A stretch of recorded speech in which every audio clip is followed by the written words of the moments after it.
Olá, meu nome é José Rivair Macedo,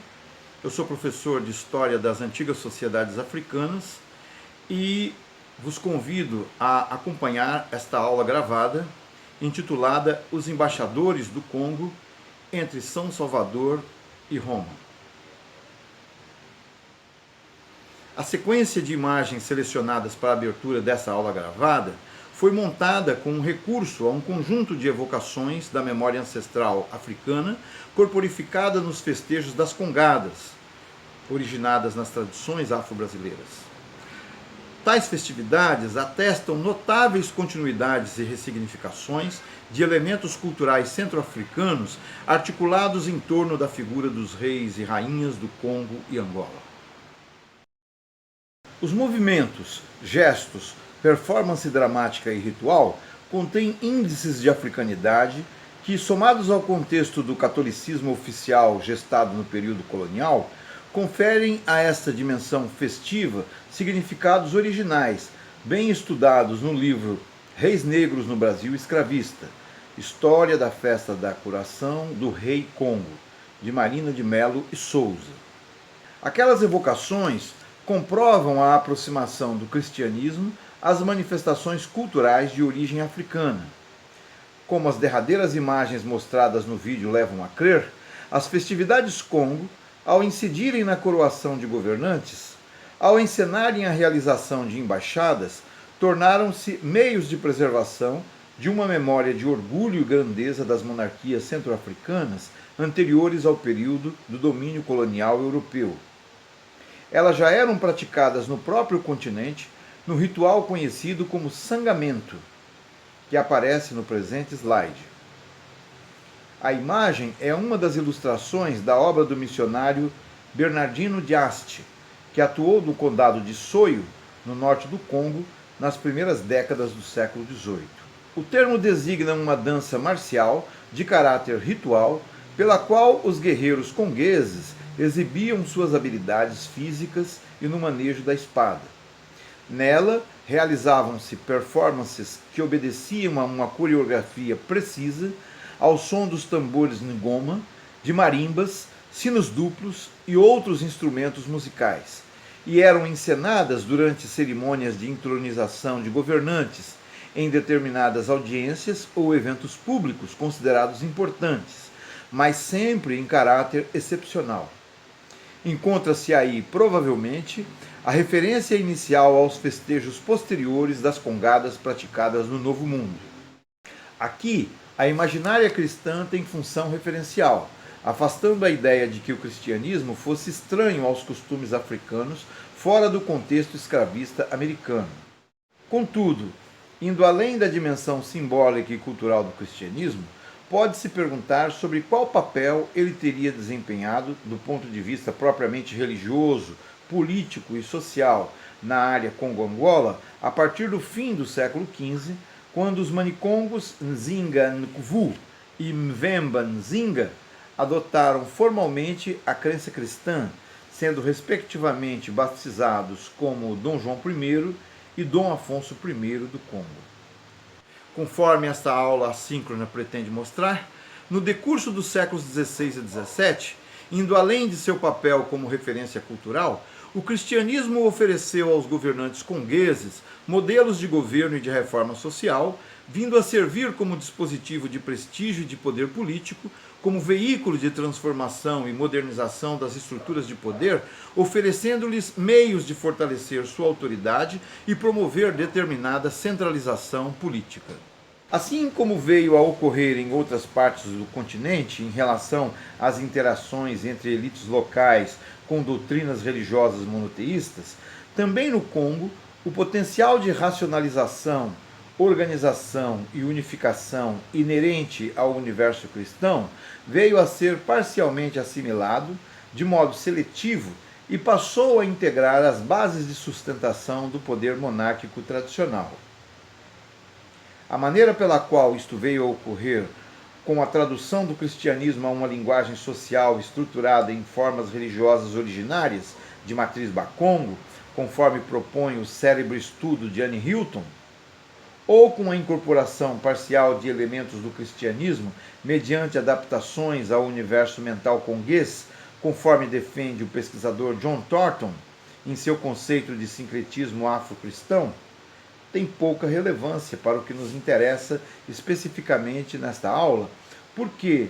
por um ou por outro meio, o que interessa salientar é que a presença cristã não gerou resistência por parte das elites governantes conguesas, mas foi reivindicada por ela.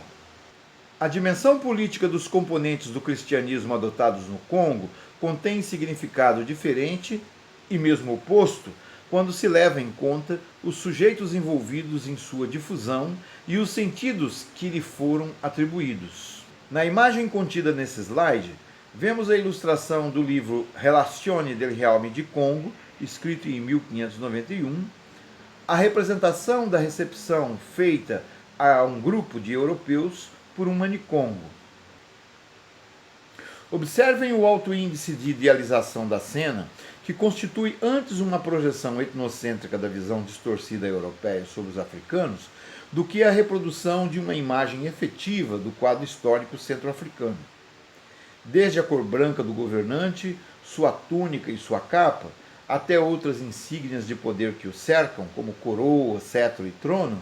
tudo parece familiar à imagem dos reis europeus, o que deve ser evitado, sob pena de reprodução de colisões de sentido e uma percepção desconfigurada das instituições que davam sustentação ao poder no Congo, que se fundiram parcialmente aos elementos cristãos que foram a ele incorporados.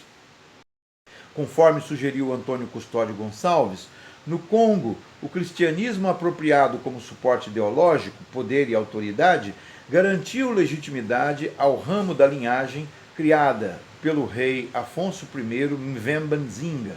que governou entre os anos 1506 e 1543, oferecendo-lhe o recurso da justificativa da sucessão por via hereditária em linha patrilinear, com tentativas bem ou mal sucedidas na via de sucessão dinástica, em detrimento das tradições anteriores, que conferiam aos chefes de linhagens o poder de indicar e eleger aqueles que ascendiam à posição de governo de Mbanza Congo.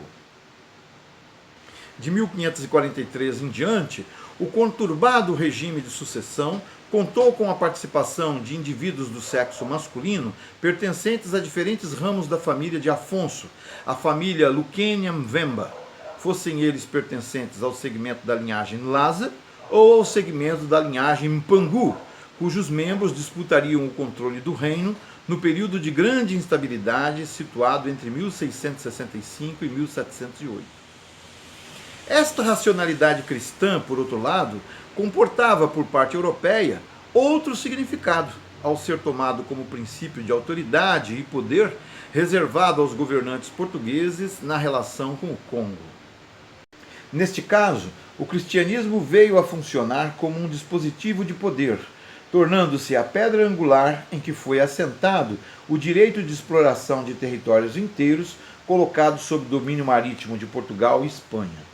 Embora nunca tivessem afirmado abertamente sua dominação direta do Congo, os ocupantes da coroa portuguesa reivindicavam posição de superioridade em matéria religiosa, através do direito de padroado, o ius patronatus, uma instituição do cristianismo medieval redirecionada no momento da expansão marítima europeia em benefício dos estados ibéricos de Portugal e Espanha.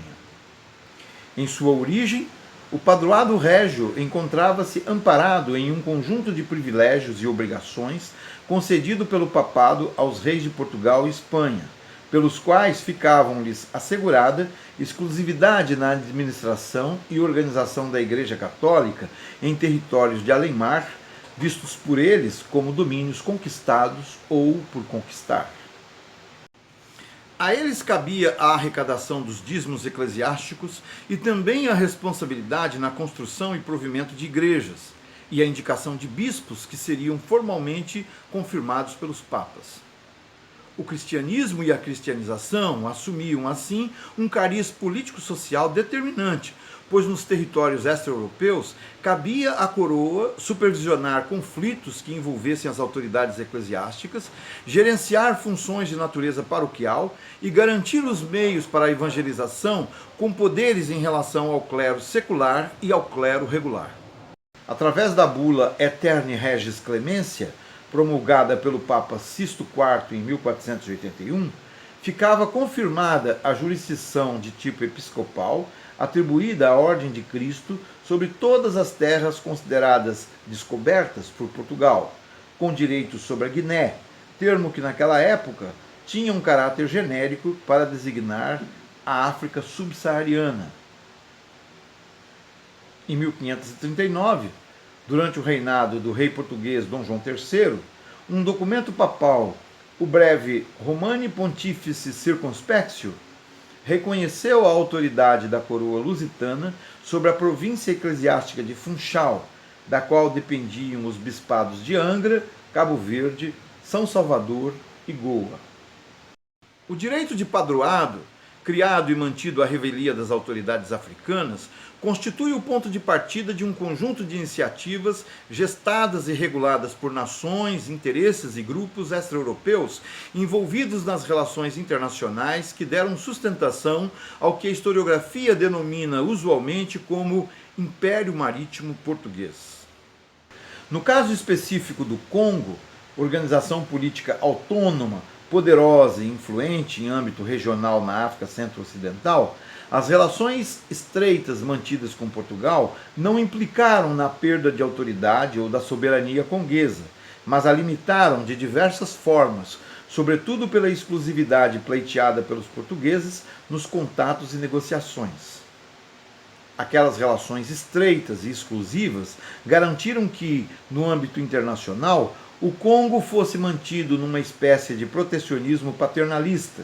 numa zona de influência exclusiva que, na prática, o reduzia à condição de um protetorado colonial. Do século XVI ao XIX, Portugal reivindicou tal relação de supremacia, colocando-se como representante do Estado centro-africano na comunidade internacional, embora apenas em 1885 o domínio político efetivo sobre o Congo português tenha sido reivindicado na Conferência de Berlim, quando parte do antigo Congo passou a ter um governante português estabelecido em Cabinda, enquanto os reis de Congo continuaram a residir em São Salvador, porém desprovidos de poder político efetivo. Nas relações entre lideranças políticas conguesas e europeias ocorridas nos séculos XVI e XVII, quando o processo de dominação do Congo não estava completado, três contextos se sucedem. No primeiro, ocorrido no período situado grosso modo entre 1490 e 1570, as relações bilaterais entre monarquia portuguesa e monarquia conguesa foram, ao menos formalmente, baseadas no princípio da reciprocidade e amizade entre chefes de Estado de ambos os reinos, e de aparente solidariedade e fraternidade espiritual entre comunidades cristãs, embora os avanços do comércio de escravizados naturais do Congo pelos traficantes portugueses sediados na ilha de São Tomé tenham começado a criar fissura nas relações em virtude das alterações sociais decorrentes dos interesses estimulados pelo mercantilismo europeu. No segundo período, situado aproximadamente entre 1570 e 1622, observa-se o fortalecimento da presença europeia na área continental centro-ocidental africana, com o início da conquista militar do estado do Ndongo e a criação da província portuguesa de Angola a partir da cidade de São Paulo de Luanda. O deslocamento da sede do bispado, em 1595, da ilha de São Tomé para o centro de poder dos Manicongos, a cidade de Mbanza-Congo, que passou a ser chamada de São Salvador. A subordinação da coroa portuguesa aos domínios do Império Espanhol sob o governo da dinastia dos Habsburgos, a partir de 1580, no contexto da União Ibérica ou período dos Filipes. E a centralização de autoridade de governantes congueses pertencentes a uma fração de linhagem criada por Afonso I Mvemba Nzinga. A conjugação desses acontecimentos e processos políticos levou a que os reis do Congo ampliassem o seu raio de ação pela via diplomática, com intensa participação no cenário internacional europeu, seja na Península Ibérica, Lisboa e Madrid, seja na Península Itálica, em Roma. No terceiro período, situado cerca de 1622 a 1665, o jogo de interesses que punha em conflito autoridades e grupos na área Congo-Angola, fossem eles governadores portugueses de Luanda, bispos, traficantes de escravos, autoridades locais conguesas, reis do Congo e do Ndongo ou sobas, em aliança ou oposição à autoridade ou grupos de origem europeia, como reis espanhóis, instituições e grupos portugueses, sociedades missionárias, instituições ou governos holandeses e ingleses, gerou transformações políticas significativas, entre as quais o aparecimento de negociações diplomáticas entre governantes congueses, reis, condes de Soio, com os holandeses da Companhia das Índias Ocidentais. A ocupação de Luanda pelos holandeses no período de 1641 a 1648 e a subsequente reconquista portuguesa de Angola, no mesmo instante em que se consolidava na Península Ibérica a restauração da monarquia portuguesa em benefício da dinastia de Bragança. Negociações, bloqueios e criação da missão de evangelização promovida pela Congregação da Propaganda Fide, a serviço da Sé Romana, com o estabelecimento no Congo e depois no Ndongo de grupos de franciscanos capuchinhos a partir de 1645. A intensificação das disputas entre governadores de Angola e reis do Congo, com seus respectivos dependentes e aliados, pelo controle na distribuição da moeda de troca local, o zimbo, e pelo acesso e controle de áreas de exploração de ouro e prata, e gradual ruptura da via diplomática como meio de resolução de conflitos que levou à derrota conguesa na Batalha de Mbuila em 1665. De modo geral, pode-se dizer que, ainda em condições de desigualdade política e de dependência indireta frente aos desafios impostos pelas relações internacionais, a autoridade, autonomia e soberania dos manicongos foram continuamente afirmados pelos representantes desta monarquia centro-africana, e a diplomacia foi um meio recorrente empregado na defesa de seus interesses em relação às monarquias ibéricas e em relação ao papado. Não obstante terem sido envolvidos em relações assimétricas no plano intercontinental, a existência de instituições políticas de base cristã e católica, amparadas em tradições consensuais que davam sustentação às monarquias europeias do antigo regime, permitiu aos chefes de Estado congueses certa margem de iniciativa no âmbito das relações internacionais, tanto nos contatos mantidos através do Oceano Atlântico, quanto naqueles estabelecidos através do Mar Mediterrâneo. E nesta complexa trama, como será mostrado a seguir nessa aula, os embaixadores congueses desempenharam importantes papéis em face das determinações imperiais.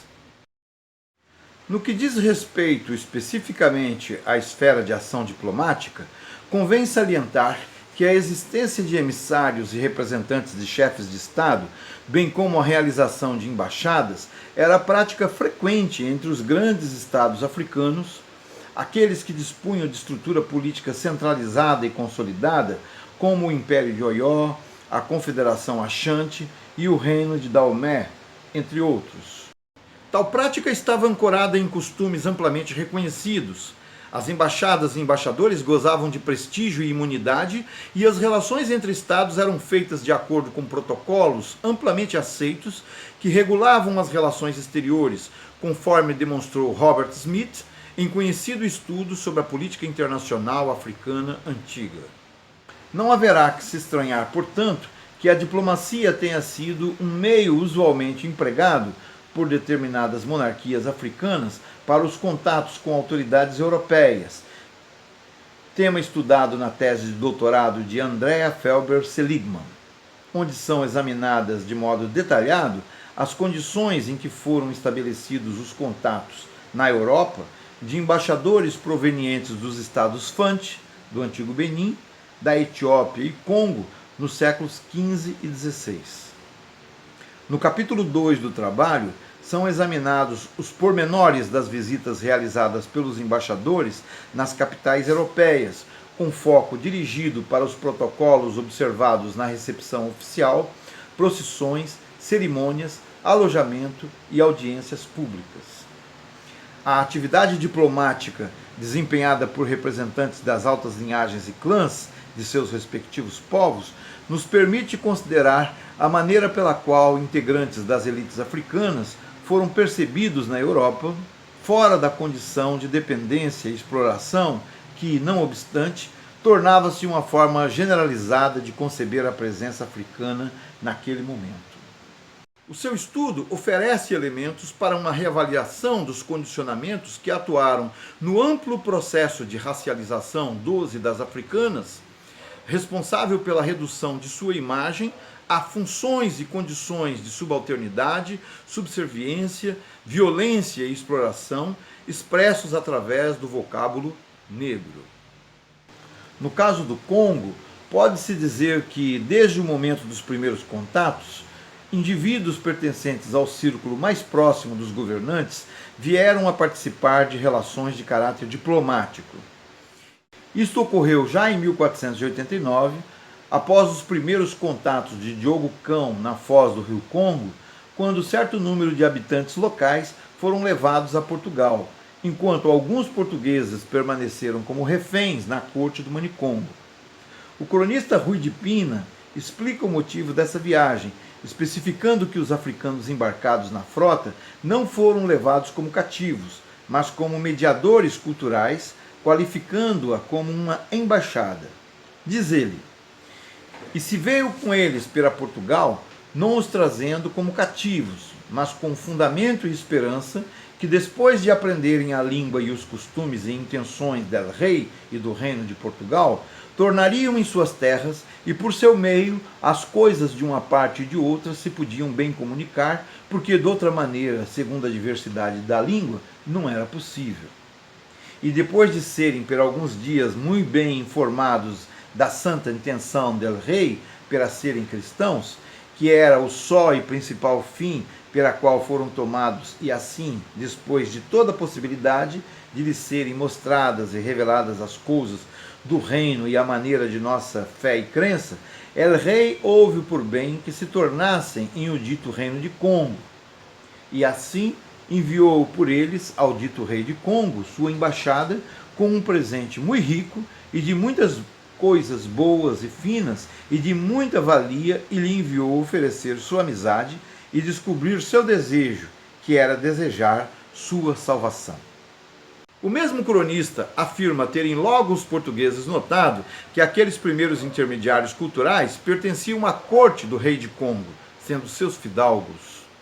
De fato, o aprendizado da língua e da cultura cristã europeia motivou o deslocamento de sucessivos grupos de jovens congueses enviados à Europa para receber formação adequada, como o estudo de gramática, da língua portuguesa, do latim e italiano. Alçados à posição de mestres de escola ou mestres de capela, em seu retorno ao Congo, eles serviriam de tradutores e intérpretes dos missionários ou de agentes da monarquia portuguesa. No século XVII, era a este grupo que pertenciam os representantes dos reis, secretários reais, funcionários da corte. Bons conhecedores dos modelos eurocristãos, estavam plenamente qualificados para atuar como seus difusores, tendo sido interlocutores privilegiados nas relações diplomáticas. Entre esses primeiros mediadores culturais estiveram Casuta, batizado cristão com o nome de Dom João da Silva em 1485, e Dom Pedro, igualmente batizado em 1493. Durante a primeira metade do século XVI, período de intensa relação entre Portugal e o Congo sob o governo de Afonso I, a atividade diplomática envolveu emissários portugueses, como Simão da Silva, enviado em 1512 pelo rei Dom Manuel I para atender o pedido do soberano conguês e entregar-lhe um regimento de governo segundo o modelo do cristianismo, porém falecido antes de completar sua missão. E Manuel Pacheco, representante de Portugal na Corte do Congo nas décadas de 1520 e 1530, responsável pelos lusitanos ali sediados, que passou a integrar o Conselho Real na Corte de Mbanza-Congo. Ao final do regimento de 1512, consta a recomendação para que o rei do Congo encaminhasse diretamente seus votos de fidelidade e obediência ao Papa, como costumavam fazer todos os reis cristãos. A julgar pelas informações contidas nas crônicas de Jerônimo Osório de Garcia de Rezende sobre o reino de Dom Manuel, uma primeira embaixada oficial do Congo ao Vaticano teria sido enviada por Afonso I em 1513, sob o pontificado de Leão X. Porém, nenhum documento oficial confirma nem a data e nem as circunstâncias em que ela teria ocorrido. Em correspondência, o rei informa ter enviado a Portugal seu irmão, Dom Pedro, e seu filho, o clérigo Henrique, que alguns anos depois seria consagrado bispo de Útica, para dali seguirem até Roma. Porém, o único documento escrito que sugere a possibilidade de que esse acontecimento tenha de fato ocorrido é uma carta enviada em 17 de junho de 1513 por Leão X a Dom Manuel I, com elogio pela iniciativa da difusão da fé em terras recentemente incorporadas à cristandade. A subordinação do Congo aos interesses portugueses confirma-se na leitura da extensa correspondência mantida por Afonso I com seus congêneres portugueses Manuel I e João III. As fórmulas retóricas inseridas na introdução das cartas, em que os monarcas cumprimentam-se e se referem um ao outro como irmão,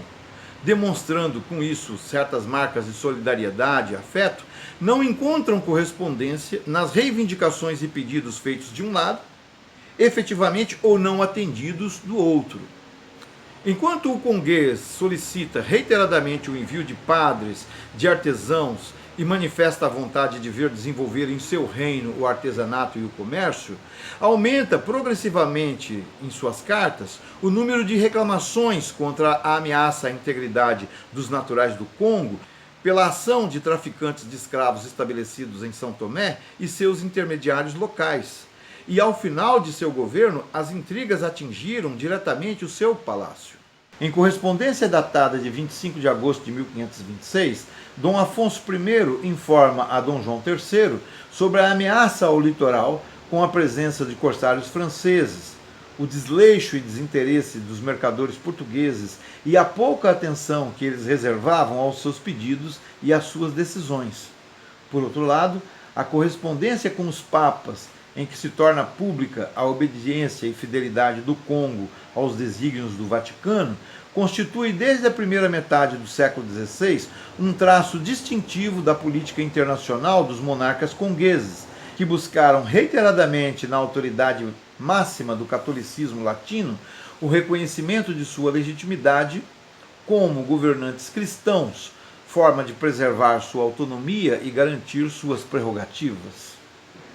As cartas de Afonso I permitem que se perceba a composição do pessoal envolvido nas atividades de representação internacional. Numa delas, dirigida ao Papa Paulo III, datada de 21 de fevereiro de 1531, ele informa quem seriam seus embaixadores, legados e procuradores junto à Santa Sé, em uma pretensa embaixada que, ao que parece, nunca ocorreu. Seriam eles Dom Manuel, meu irmão, o meu conselheiro principal, o representador de minha pessoa e real cetro, Dom Afonso, meu sobrinho de irmão por segunda pessoa, e Francisco Múcio Camerte, doutor, meu orador e língua, e Dom Afonso, meu sobrinho de mais longe, e Dom Henrique, meu sobrinho de irmão, pessoas que eu confio para que todos ou cada um deles, sendo o superior impedido, em meu nome e dos meus sucessores, deem a vossa santidade e sé apostólica aquela obediência que, como rei católico cristão e povo fiel, lhe devemos. E a seguir, o rei pede a vossa santidade que benignamente minha embaixada e embaixadores queira receber e graciosamente ouvir e dar crédito no que de minha parte lhe disserem. E com aquela liberalidade que vossa santidade e sé apostólica sabe usar com os outros reis e príncipes cristãos, conceda aquelas graças e indulgências, liberdades e privilégios que para mim e meus sucessores, igrejas, mosteiros, cleresia e povos desses reinos, justamente lhe pediam. As informações fornecidas na carta citada permitem perceber que a escolha dos manicôngos recaía em primeiro lugar sobre pessoas pertencentes ao seu círculo familiar mais próximo, como irmãos, sobrinhos e filhos, ou mais alargados, mas sempre vinculados às altas linhagens, que participavam como conselheiros em sua corte. E também letrados de origem europeia, provavelmente pelo conhecimento dos costumes e protocolos a serem seguidos nos locais de destino das missões diplomáticas, fossem esses letrados de origem laica ou eclesiástica. Sob o governo de Diogo I do Congo, a incumbência nas representações diplomáticas com Portugal coube ao padre Diogo Gomes, que atuou como procurador real nos anos 1546 e 1548, conforme informações constantes em correspondência do rei conguês, pertencente ao acervo da Biblioteca da Universidade de Coimbra. Em 1554, o padre Diogo Rodrigues representava os interesses congueses defendidos por Diogo em Portugal e pretendia que suas reivindicações chegassem à Santa Sé. Intenção idêntica almejada pelo rei Álvaro I de Congo através de seus embaixadores Sebastião Álvares, Gaspar Dias e o conguês Pedro Antônio, a partir de 1581, e sobretudo através do negociante cristão novo Duarte Lopes, que pela primeira vez completou a missão de estabelecer contato direto com o Vaticano na missão diplomática realizada nos anos 1586 e 1588. No antigo, porém bem fundamentado estudo sobre a diplomacia conguesa internacional, o historiador italiano Teobaldo Filesi identificou na documentação movimentos da coroa portuguesa visando dificultar ou mesmo bloquear o acesso direto dos emissários centro-africanos ao Vaticano. Numa carta escrita em Roma no ano de 1553, um agente português comunica a Dom João III ter sabido das pretensões do rei do Congo de prestar obediência formal junto aos papas e que teria instruído aos seus contatos que nada fosse feito sem o consentimento e orientações vindas de Lisboa. A ingerência de Portugal tendia a ser maior, considerando que o deslocamento marítimo dos embaixadores era feito nas caravelas que seguiam para Lisboa, e que na Europa estes dependiam de alojamento, alimentação e proteção, uma vez que o zimbo, a principal moeda e referencial de valor econômico no Congo, tinha circulação limitada à área Congo-Angola.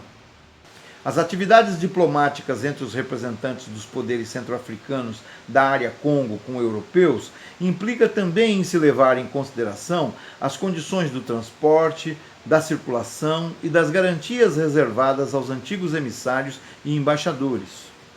Fosse através da rota costeira, que demorava cerca de 3 meses, ou da rota por alto mar, que ligava Mbanza-Congo e Luanda a Lisboa ou a Madrid, a viagem era não apenas longa e demorada, dependente da capacidade de transporte e da qualidade das embarcações, mas estava sujeita a riscos desconhecidos na travessia oceânica e aos ataques frequentes promovidos por corsários a serviços da França, da Inglaterra e, a partir do fim do século XVI, dos holandeses, os grandes concorrentes das potências ibéricas na guerra pela influência e domínio marítimo do Atlântico. Sem contar os riscos de enfermidades e mortes provocadas pela mudança abrupta de ambiente para os africanos, ambientados ao clima equatorial e tropical, na chegada ao ambiente natural e climático europeu nos meses de dezembro a abril, período de inverno, que correspondia parcialmente ao momento dos ventos favoráveis à navegação. Essa difícil travessia aparece retratada em cores muito vivas na Relazione del Realme di Congo e delle Circonvicine Contrade, a relação do Reino de Congo e de terras circunvizinhas, em que o escritor Filippo Pigafetta fixou por escrito o testemunho deixado por Duarte Lopes sobre como transcorreu sua viagem, onde consta que, navegando, chegou ao pego das ilhas de Cabo Verde, onde aquele barco já velho começou a fazer muita água por um rombo aberto à proa. Assim que, soprando o vento rijo por devante, não se podendo aferrar às ilhas sobreditas, nem à terra firme de África, nem menos querendo seguir viagem orçando a meia nau, e forçar o navio já cheio de fendas, achou melhor o piloto mudar de rota, e tomando ao vento em popa, irem salvar-se às ilhas de Nova Espanha. Chegando este combalido bachel a lugar seguro, foi subitamente ao fundo, salvando-se as pessoas, as quais logo enfermaram de morte pelos trabalhos passados, de fome e de sede e por todas as necessidades de alimentos, e máxime pelas tempestades horríveis daquele oceano tormentoso. Enquanto penava, pois, o dito embaixador por recuperar a prístina saúde, a esquadra dos navios que daquelas costas tem por costume de desferir todos os anos para Castela, e que a frota se chama, partiu, como que foi constrangido a aguardar pela nova armada e a consumir ali mais de um ano sem fazer nenhuma coisa. Tudo isso fazia com que as embaixadas fossem uma atividade de grande risco, não sendo poucos os registros sobre privações, adoecimento e morte ocorrida durante as viagens por mar. Isso explica a quantidade de pedidos de ajuda financeira encaminhados por emissários e embaixadores africanos junto às autoridades durante sua estadia na Europa, em missões diplomáticas que duravam anos, como veio a ocorrer com os dois mais conhecidos representantes de Congo em atividade diplomática, Duarte Lopes e Antônio Manuel Nivunda. Nos séculos XVI e XVII, a África e a Europa eram mundos estranhos que apenas começavam a se colocar em contato.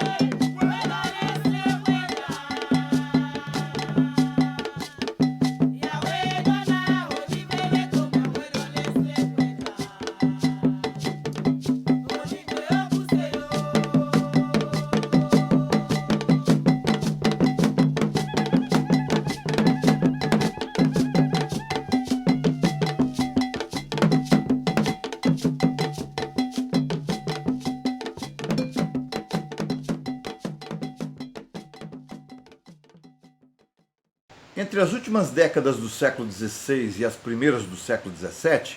alterações significativas no jogo de interesses vinculado à política internacional entre africanos e europeus fez aumentar em quantidade e intensidade a atuação dos embaixadores. A invasão do Congo pelas populações nômades de origem em Bangala, conhecidos como Jagas, em 1567 e 1568, forçou o manicongo Álvaro I, que governou de 1568 a 1587,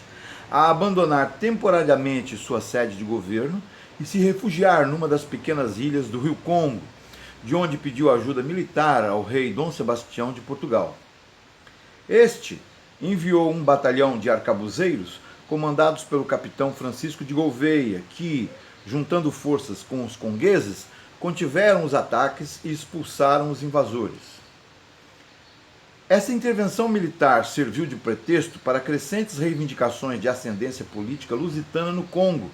com pretensões de imposição de vassalagem.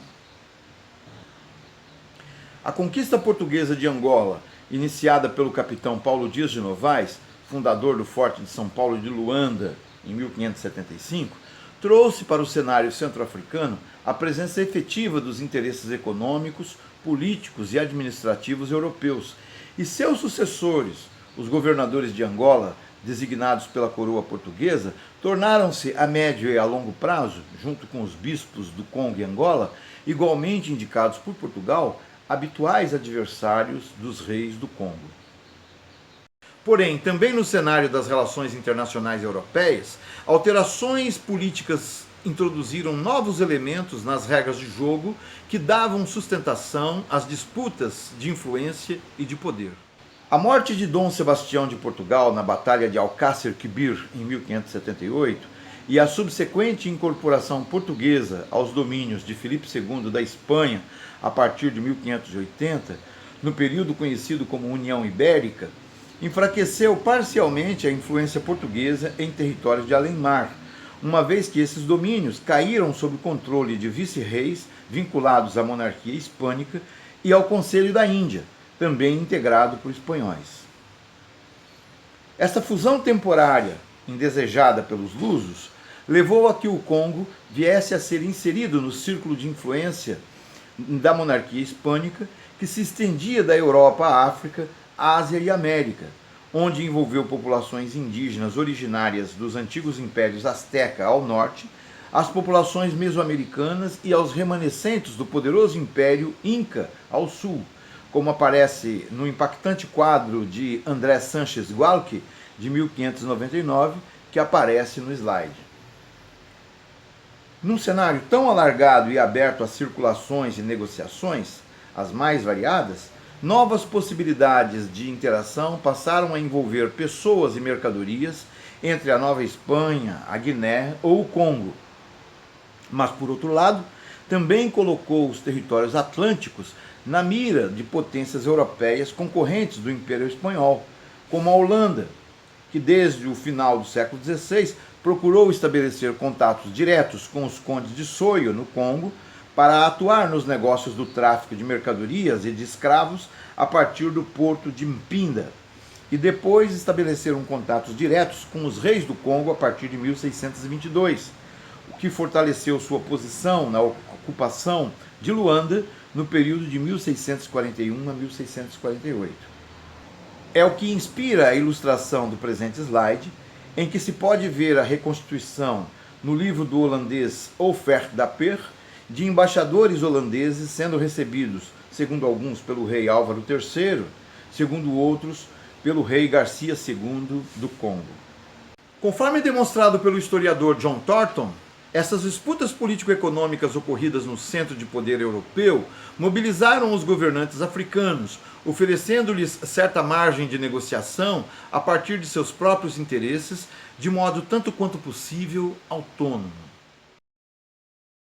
Ainda que, por exemplo, os congueses tenham, nas décadas de 1620 a 1640, estabelecido acordos e parcerias com os holandeses, na Europa e na capitania de Pernambuco, sob o controle do príncipe Maurício de Nassau, o que estava em causa era apenas a defesa de seus interesses comuns. Numa carta escrita por Garcia II do Congo em 18 de maio de 1642, endereçada ao príncipe Maurício de Nassau, consta explicitamente que, de sua parte, o que se pretendia era a proteção de suas terras frente à cobiça portuguesa ou espanhola, sobretudo as áreas em que estavam situadas fontes de fornecimento de prata e outros minérios. Isto o motivava a buscar a aliança com a Holanda, em que vigorava o protestantismo em sua versão calvinista. Mas o rei conguês manifesta a intenção de permanecer em sua fé no catolicismo, ao qual declara sua inteira fidelidade. Um aspecto pouquíssimo explorado pela literatura especializada na história do Antigo Congo diz respeito à política mediterrânea dos reis congueses durante o período da União Ibérica, que também corresponde, do ponto de vista europeu, ao período da Contra-Reforma Católica. Não obstante os reis espanhóis terem assumido a posição de protetores do Congo frente à Santa Sé, os interesses da Igreja em ampliar sua participação direta sobre as comunidades de fiéis da Europa e de outros continentes, sobretudo através do estímulo à evangelização, abriu possibilidades de contato direto com o Congo, até então inexistentes. Esta mudança de atitude parece ter ocorrido durante a década de 1590, pois, quando em 1588, depois de passar por inúmeras dificuldades para chegar a Roma, o embaixador Duarte Lopes teve a oportunidade de ser recebido na corte do Papa Clemente VIII, obteve resposta oficial negativa. Segundo lhe foi informado, na medida em que, estando o Congo sob a proteção da Espanha, seria ao rei da Espanha que ele deveria se dirigir. Porém, as informações transmitidas a Filippo Pigafetta e a redação do livro Relazioni del Realme di Congo, feito em 1591, deu a conhecer as potencialidades da monarquia africana na Europa, sendo esta obra logo traduzida em várias línguas e gerado grande interesse, inclusive em autoridades ligadas à Cúria Romana. Sem que se conheça em detalhes os trâmites, uma embaixada representada pelo alto dignitário conguês Antônio Vieira levou a que o Papa Clemente VIII autorizasse a transferência da sede do Bispado do Congo, antes dependente de São Tomé, para a cidade de São Salvador, no ano de 1595. Os contatos estabelecidos entre Múzio Bongiovanni, coletor da Igreja Romana em Lisboa, com o rei Álvaro I, do cardeal Fábio Biondo, patriarca de Jerusalém, com o rei Álvaro II,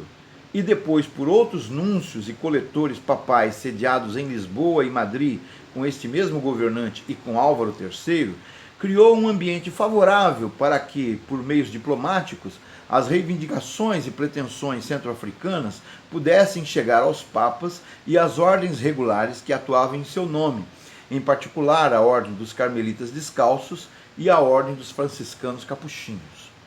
Uma missão carmelita ocorrida em 1584 aumentou na Europa o número de agentes do cristianismo interessados em atuar na África, à revelia e em concorrência com as missões de jesuítas enviadas com a autorização tácita de Lisboa e Madrid.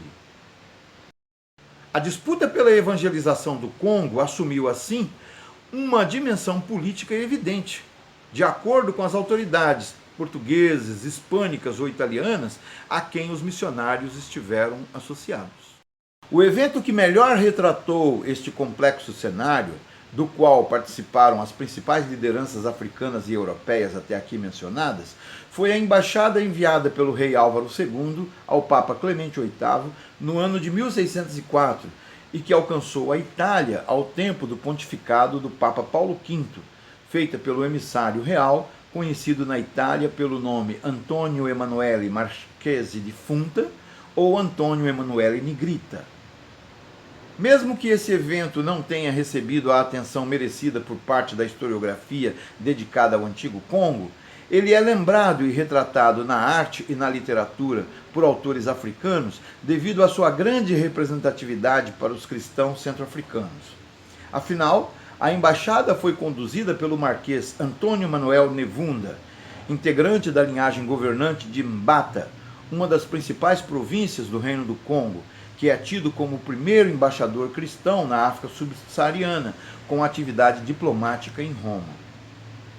No Congo e em Angola, ele também é lembrado pelo nome Nzaku Nevunda, o que indica ter obtido, além de formação cristã, formação nos saberes iniciáticos das tradições ancestrais Congo, pois essa denominação indica um título distintivo dos altos sacerdotes de Mbata, com influência nas decisões do governo conguês. É muito provável que essa missão deveria ter sido realizada pelo embaixador Antônio Vieira, homem de confiança de Álvaro II, que, entretanto, faleceu no Congo em 1596. Ao que parece, quem fez a mediação inicial com Clemente VIII foi Fábio Biondo, que, além do cargo de patriarca de Jerusalém, atuou como coletor pontifício em Lisboa no ano de 1592 e em 1601 tornou-se mordomo e prefeito do Palácio Apostólico. Ele manteve frequente correspondência com Álvaro I e Álvaro II, facultando-lhes o acesso direto ao Papa. Em carta datada de 13 de julho de 1604, Álvaro II apresenta as credenciais de Antônio Manuel Nevunda e anuncia o envio da missão diplomática. Em um trecho da carta, apresentada nesse slide, pode-se ler que, no mesmo momento em que envio um embaixador a Filipe, rei de Espanha, meu muito caro irmão, desejo enviar a vossa santidade um outro embaixador, Dom Antônio Manuel, que é nobre de minha corte e lhe entregará a presente carta. Eu o considero preparado e dotado das qualidades necessárias. Os pedidos que ele apresentará não se encontram apenas nas instruções que lhes foram transmitidas, mas também em seu entendimento, porque ele está muito bem instruído. Álvaro enviou à Europa os dois embaixadores principais, Dom Diogo Garcia e Dom Antônio Manuel Nevunda, seguidos de seus respectivos familiares e domésticos. O primeiro para representá-lo perante o rei da Espanha, e o segundo para representá-lo junto a Clemente VIII, que, entretanto, faleceu em 1605. A missão teve início no segundo semestre de 1604. As agruras da viagem levaram a que parte da comitiva tivesse perecido no caminho, e as dificuldades encontradas nas negociações ocorridas em Lisboa e Madrid retiveram esses diplomatas até o final de 1607, quando finalmente Antônio Manuel encontrou os meios para se deslocar de barco até o norte da Itália e dali até o porto de Livorno, na Toscana, de onde foi conduzido até Roma. Em resumo, pode-se dizer que o objetivo da embaixada era, perante a Espanha, reivindicar o envio de missionários, preferencialmente dominicanos e carmelitas, denunciar os abusos cometidos pelo bispo do Congo e Angola em relação à autoridade dos reis do Congo, solicitar o envio de pessoas nascidas em Portugal, sobretudo artesãos, e perante ao Papa, solicitar a proteção da Santa Sé para o Congo, oferecendo-se em vassalagem e oferecendo em troca parte dos minérios recentemente descobertos em seu território. Solicitar graças, privilégios e direitos de intervenção em casos de natureza religiosa em seus domínios. Solicitar o privilégio de ter uma capela real, com direitos reservados aos seus capelães e juízes. Ter a capacidade de prover a sua catedral com capitulares e nomear bispos. Solicitar permissão de tornarem naturais do reino todos aqueles que lá vivessem há mais de 6 ou 7 anos. Pedir permissão para o pagamento de tributos eclesiásticos pela mão de seus ministros.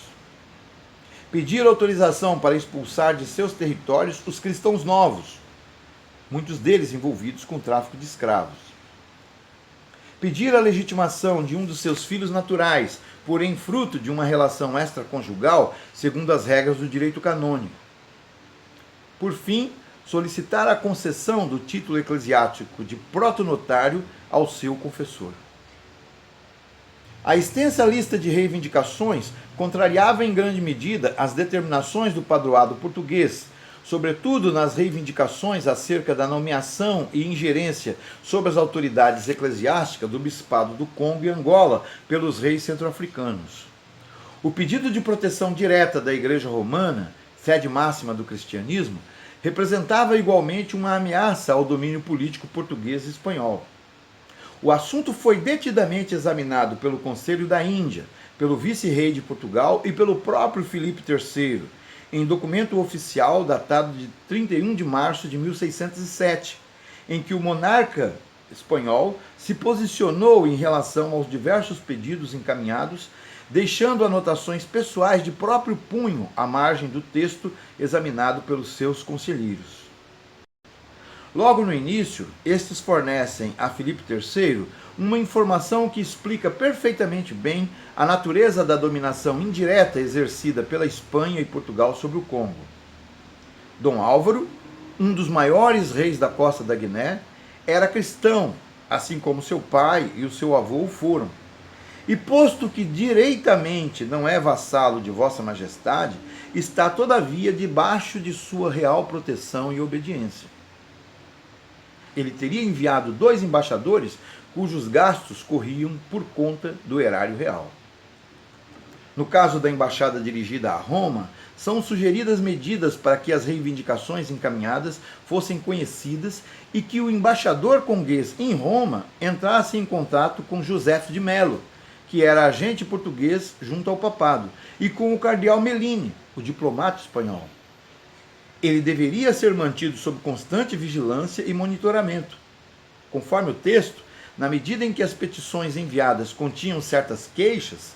se deve escrever ao agente que ande advertido no que este requerer, e procure ver suas petições e informe ao Papa e aos seus ministros o que parecer necessário. Nenhum pedido por escrito deveria ser remetido ao Papa sem o conhecimento do agente e do embaixador espanhol, e se cogitou, inclusive, que Antônio Manuel entregasse a carta de Álvaro II a José de Melo, para que este a remetesse ao Papa. A filtragem das informações e a intermediação garantiriam a continuidade da exclusividade dos contatos externos do Congo apenas com a monarquia luso-espanhola. Mas, ao que parece, os agentes do papado também atuaram em Lisboa e em Roma, com a finalidade de criar condições propícias para que a missão diplomática fosse completada. Esta provável movimentação levou a que o Papa Paulo V, sucessor de Clemente VIII no trono pontifício, enviasse em 6 de dezembro de 1606 uma carta pessoal aos 2 embaixadores congueses, a Diogo Garcia, com sua bênção, e a Antônio Manuel, manifestando publicamente seu interesse em recebê-lo e obter informações sobre os reis e o reino do Congo. Num trecho da carta, ele diz: "Eis porque queremos que saiba que vossa chegada muito nos alegrará. Desejamos igualmente que a data seja definida de acordo com vossas possibilidades. Os numerosos e graves inconvenientes causados pela longa, demorada e difícil viagem muito nos emocionam. Não queremos que a pressa em vossa partida para Roma possa causar outro problema." Ainda seria necessário mais de um ano para que se encerrasse a etapa ibérica de sua missão, com o início da etapa italiana, que igualmente seria rodeada de incidentes inesperados e consequências políticas de grande alcance para o Congo.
Ao contrário do que fica suposto no longo silêncio da literatura especializada dedicada ao Congo, a missão diplomática conduzida por Antônio Manuel Nevunda recebeu grande atenção do papado,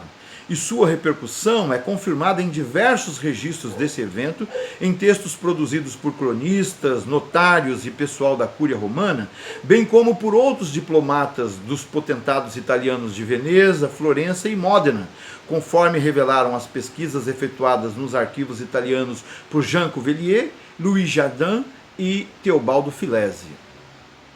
Além do ineditismo, do evidente caráter exótico e pitoresco do evento, a missão foi cercada de uma carga dramática devido à péssima condição de saúde do embaixador e das poucas pessoas de sua família, da qual restavam apenas 4 quando desembarcaram no porto italiano de Livorno.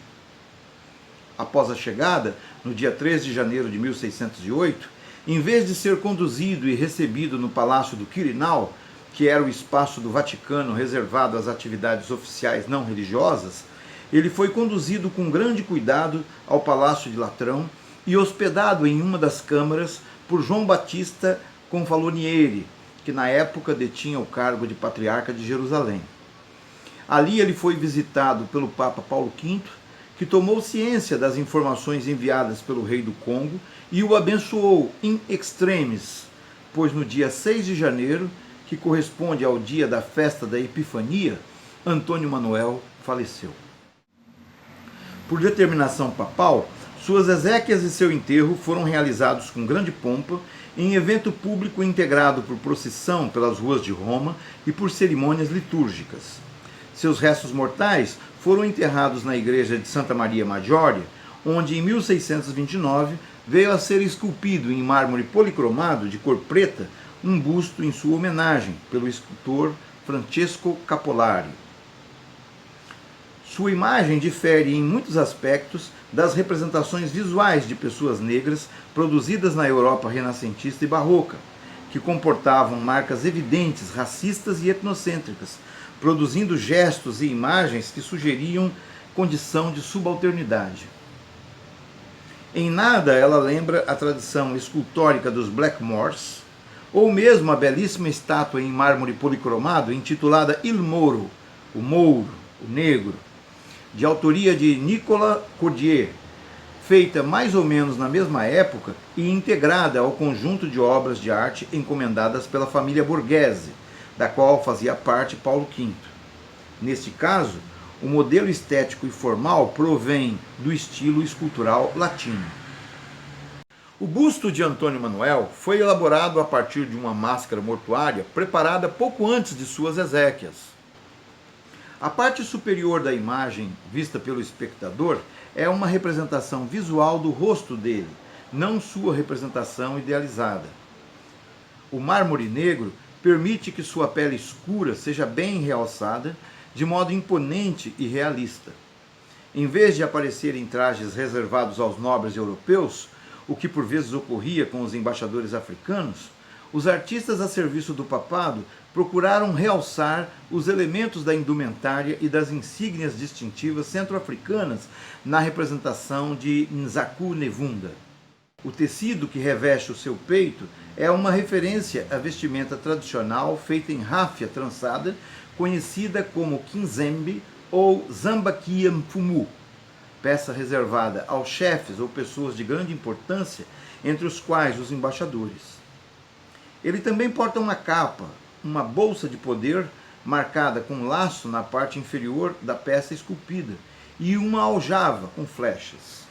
Antes do século XIX, o uso distintivo de indumentária feita em forma de rede trançada com os fios de palmeira de ráfia era reservado a pessoas de alto nascimento ou em posições de destaque na sociedade Congo, inclusive nas funções associadas com a diplomacia, conforme aparece em relação aos acompanhantes dos embaixadores do Conde de Soio, enviados a Recife e retratados por Albert Ecot. Algumas peças da indumentária tradicional da elite conguesa, mostradas no presente slide, encontram-se no acervo do Metropolitan Museum of Art e foram exibidas na Mostra Internacional, depois publicada num livro intitulado Congo, Poder e Majestade, em 2015. Aqui, ao lado de um mikutu, pode-se ver um gorro distintivo de alta nobreza, também feito em ráfia, conhecido como pu. Foi este o modelo de representação de Nevunda, seguido em livros europeus que reproduziram sua imagem. No retrato da xilogravura de autoria de Guilherme de Mortier, que aparece no canto esquerdo do slide, Antônio Manuel é retratado de modo similar ao busto da igreja de Santa Maria Maggiore, em estilo africano, tendo ao ombro um abanador feito com crina de cavalo, outro objeto considerado valioso como marca distintiva na África subsaariana. Na outra xilogravura, que se vê ao lado direito do slide, atribuída a Raffaello Chiamossi, o desenho é feito tendo em sua mão uma carta e vestido à moda europeia, em uma interpretação livre e idealizada. Porém, a marca do processo de racialização que reduzia a África à cor negra persiste no modo pelo qual, na maior parte das vezes, seu nome é evocado na Europa: Antônio Manuel Negrita ou Antônio Emanuele Negrita. O cuidado e detalhamento na figuração de Antônio Manuel deve algo ao que o Congo passou a representar na política internacional acionada pelo Papa Paulo V, pela qual ele pretendeu, no contexto das iniciativas da Contra-Reforma, alargar os espaços de influência da Igreja no Oriente e na Etiópia Inferior, como era designada a África subsaariana.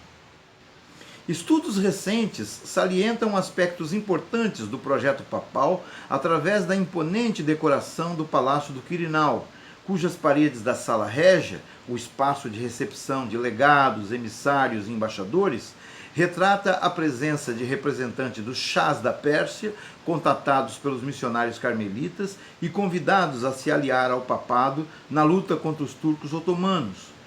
de figuras representando a Etiópia, que durante o governo do Negus Susênio, a partir de 1607, aproximou-se formalmente do cristianismo latino.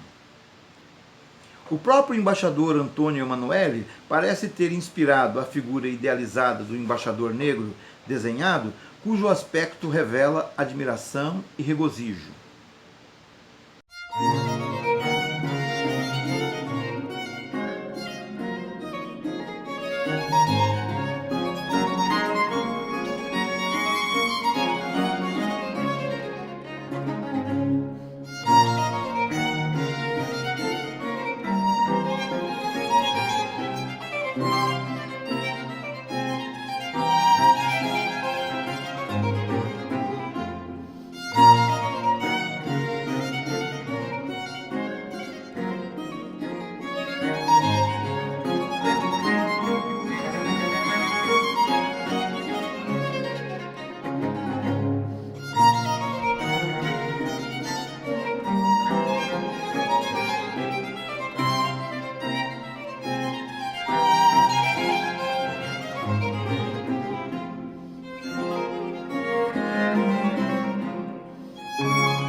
O caráter estratégico da embaixada conguesa revela-se na iniciativa papal de mandar cunhar uma medalha comemorativa alusiva a esse evento, algo reservado à marcação de efemérides de destacado significado político, como a vitória de batalhas contra os infiéis, o nascimento e morte de influentes governantes católicos.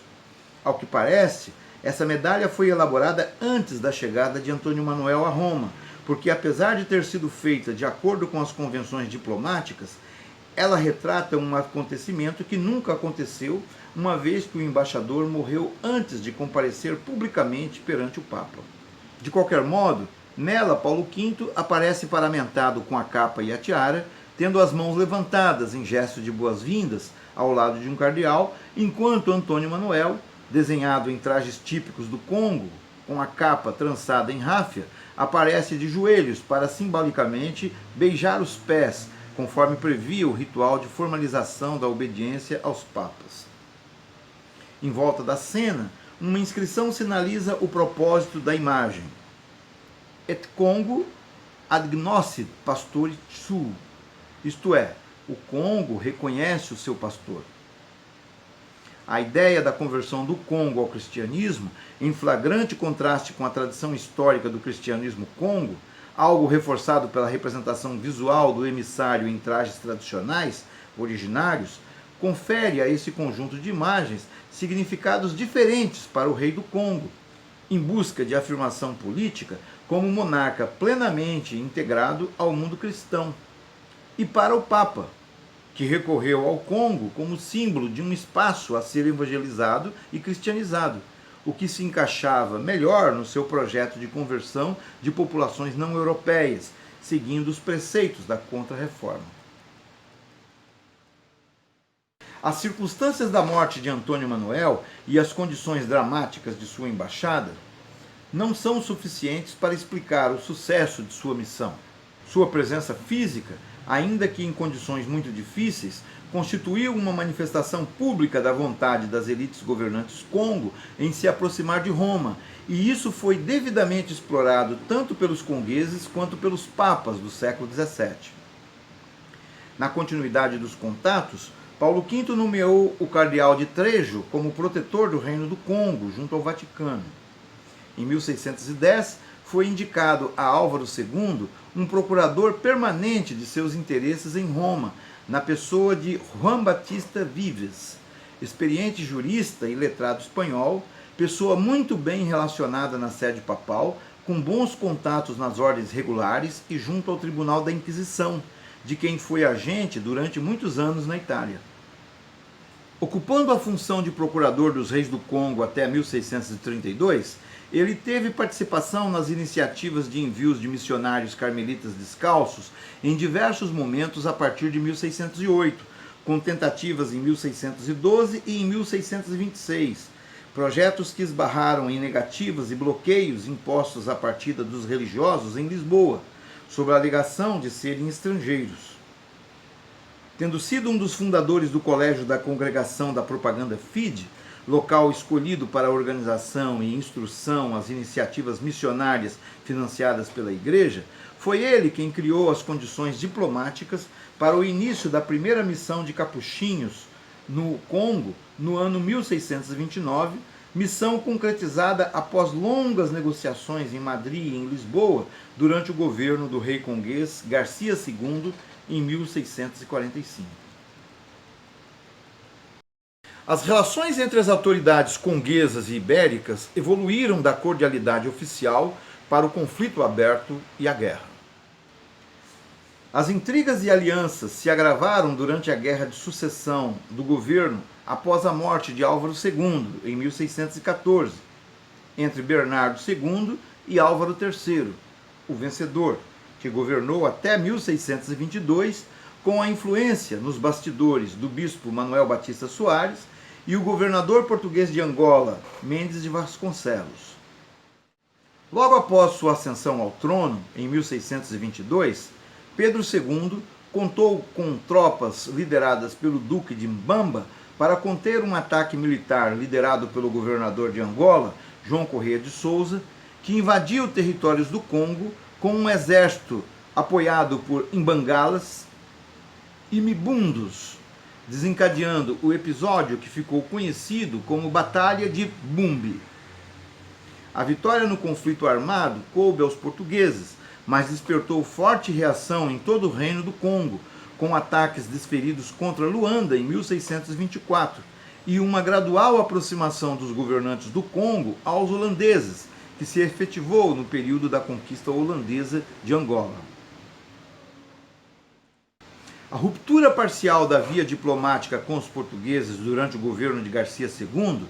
gerou o estado latente de guerra que conduziu à Batalha de Mbuila, ocorrida em outubro de 1665, entre forças luso-brasileiras, contingente de guerreiros imbangalas e aliados mestiços, sob o comando do governador de Angola, André Vidal de Negreiros, e as tropas aliadas ou dependentes do recém-entronizado rei Dom Antônio I do Congo. Morreram em combate 98 chefes de altas linhagens, cerca de 400 chefes de guerra, milhares de guerreiros e o próprio rei, que foi decapitado. Após esse trágico evento, até 1708, as disputas e conflitos de sucessão entre pretendentes ao trono vinculados às linhagens Mpanzu e Nlasa levaram a uma perda de centralidade de São Salvador, que foi temporariamente abandonada, e o Congo perdeu sua posição de preeminência regional. Para finalizar, cumpre sublinhar que a atividade diplomática acionada pelos reis de Congo, aqui apresentada, mostra-se um aspecto importante para a compreensão das dinâmicas intra- e extra-africanas no período anterior ao domínio colonial europeu na área Congo. Ele permite identificar a agência e o protagonismo dos africanos na história dos contatos iniciais dentro do sistema mundo capitalista ocidental. Ainda que em condições parcialmente subordinadas aos interesses metropolitanos, os governantes congueses souberam empregar os meios jurídicos e políticos disponíveis para lutar pela preservação de sua soberania, para tentar impor seus pontos de vista, reivindicar vantagens e privilégios inerentes à sua condição como governantes cristãos legítimos. Se tais pretensões esbarraram em oposição, boicote e geraram disputas e conflito com os interesses religiosos, mercantis e políticos ibéricos, elas foram vistas de outro modo pelos papas e agentes a serviço da Igreja Romana, que encontraram oportunidade para o estabelecimento de relações diretas com os povos da África Centro-Ocidental. E em todo esse complexo jogo de interesses, os embaixadores congueses conquistaram um espaço próprio em um mundo cujas fronteiras e cenários alargados entre continentes, oceanos e mares ganhavam os primeiros contornos de sua dimensão global atual. Esperamos que o conteúdo da aula tenha atingido os objetivos de dar a conhecer aspectos pouco desenvolvidos em pesquisa sobre as antigas sociedades Congo. E para aquelas pessoas que desejarem aprofundar conhecimentos ou iniciar pesquisas sobre aspectos aqui desenvolvidos, recomendo a leitura de algumas obras que aparecem indicadas nas referências que serviram de base para a preparação dessa aula. Obrigado a todas e a todos e uma boa continuação.